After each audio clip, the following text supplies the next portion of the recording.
Siamo pronti? Buongiorno. Buongiorno. 24 anni fa, alle 19 in punto, misi piede su questo mondo, 2,7 kg di ciccia e capelli. Mi mancava però il collo e per questo sembravo un piccolo Maurizio Costanzo in miniatura. Ebbi da subito la fortuna più grande di tutte: capitare in una famiglia straordinaria, 2 genitori fantastici, mamma e papà, una sorella dolcissima Chi è Valerio? ed un cane, Charlie. Beh sì, lui non era proprio felice del mio arrivo, da quello che racconta mia madre. Era un po' geloso. In compenso però, fui da subito amato dai miei splendidi e speciali nonni, Vieni Valerio, vieni con la nonna, vieni. zii e cugini.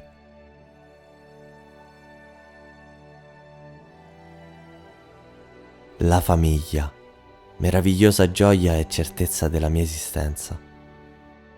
Gli anni della mia infanzia sono anni che ricordo con il sorriso, anni spensierati e sereni, Vai Valerio! tra giocattoli,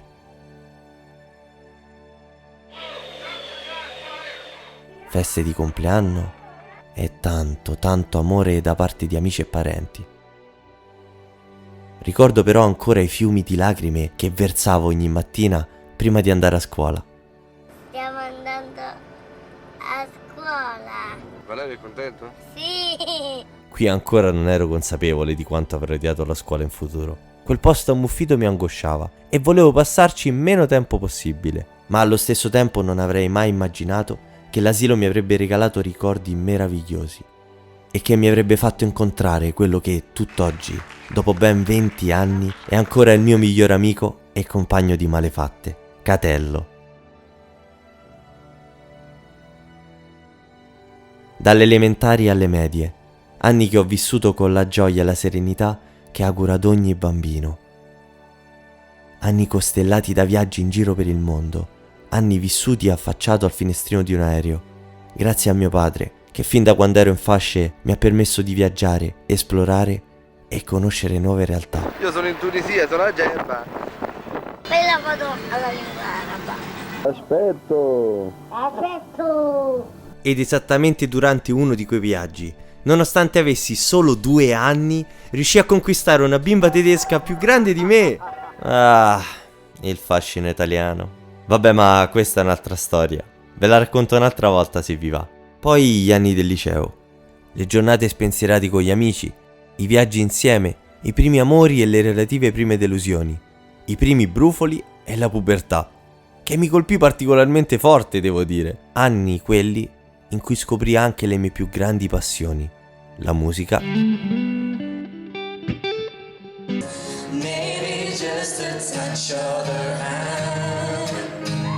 il teatro, Ci sta bisogno di accendere tutte queste luci.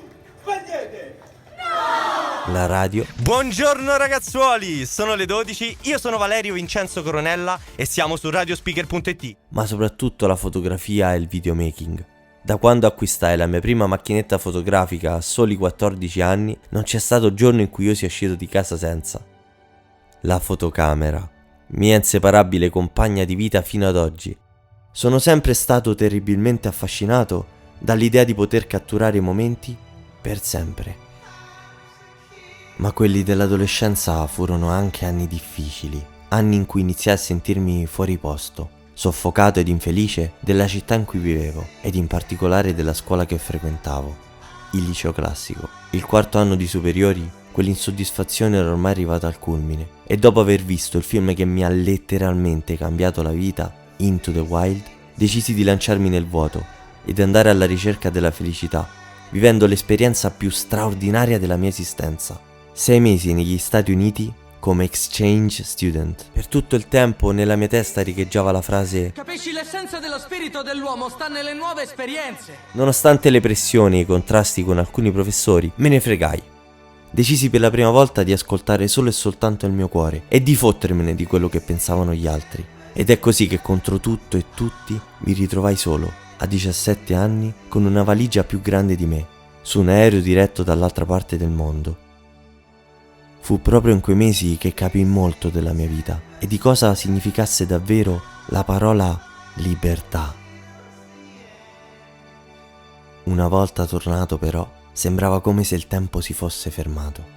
Tutto era rimasto uguale a come l'avevo lasciato, ma io ero cambiato radicalmente. Avevo incominciato davvero a capire quale fosse il mio posto nel mondo.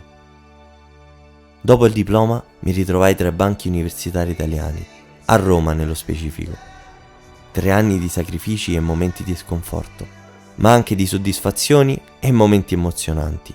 3 anni in cui continuai a rimandare l'inizio di questa avventura, poiché dovevo dedicare tutte le mie energie allo studio e soprattutto, a dire il vero, perché dentro di me avevo il timore di essere giudicato. Una volta ottenuto il pezzo di carta, ho finalmente iniziato a prendermi la responsabilità della mia felicità. Fino ad oggi ho vissuto la vita di qualcun altro, una vita al di sotto delle mie aspettative e dei miei sogni, per paura di rischiare e fare un salto nel vuoto. Ebbene sì, una vita di cui non mi sentivo padrone, giornate che non mi facevano sentire vivo. Ho passato una vita a cercare di accontentare tutti, di trovare il giusto compromesso per non deludere nessuno, ma alla fine mi sono reso conto che stavo deludendo l'unica persona che non potevo permettermi di deludere, me stesso. Ho sempre desiderato fare questo, creare video e raccontare storie. Ci ho provato più di una volta, nel 2012, nel 2013, nel 2014 e nel 2015, con i video del mio semestre in America, e poi ancora nel 2018, nel 2019 e nel 2020, durante il lockdown, ed anche in molte altre occasioni, ma ogni tentativo si è sempre arenato, oppure l'ho stroncato io poco dopo aver incominciato. Ciò che mi ha sempre fermato è il timore del giudizio degli altri, la paura di sembrare strano, diverso, sbagliato. Citando un mio carissimo amico virtuale, Ema Loru, sai invece cos'è veramente strano? Vivere in un mondo dove tutti vogliono essere qualcuno tranne se stessi. Ed io voglio essere me stesso e fare ciò che desidero. Voglio raccontare storie e voglio farlo qui, senza paura e senza timore. Voglio emozionarmi con voi, voglio piangere con voi, voglio ridere e farvi ridere. Voglio vivere la mia vita al massimo, come ho sempre sognato. Che video farò? Beh, farò tutto quello che mi passa per la testa, perché ho sempre seguito regole e rispettato vincoli. Ma ora è il momento di mollare gli ormeggi ed essere libero. Questo spazio sarà una sorta di diario di bordo, dove condividere momenti.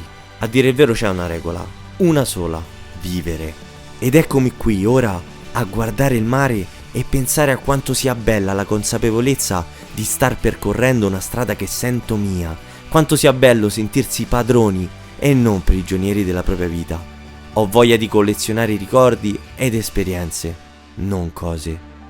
E come ho scritto sull'ultima pagina della mia tesi, citando Thoreau, vai con fiducia nella direzione dei tuoi sogni, vivi la vita che hai sempre immaginato. Bisogna avere il coraggio di rischiare per essere felici. Ed eccomi qui, pronto a rischiare tutto perché finalmente ho deciso di vivere.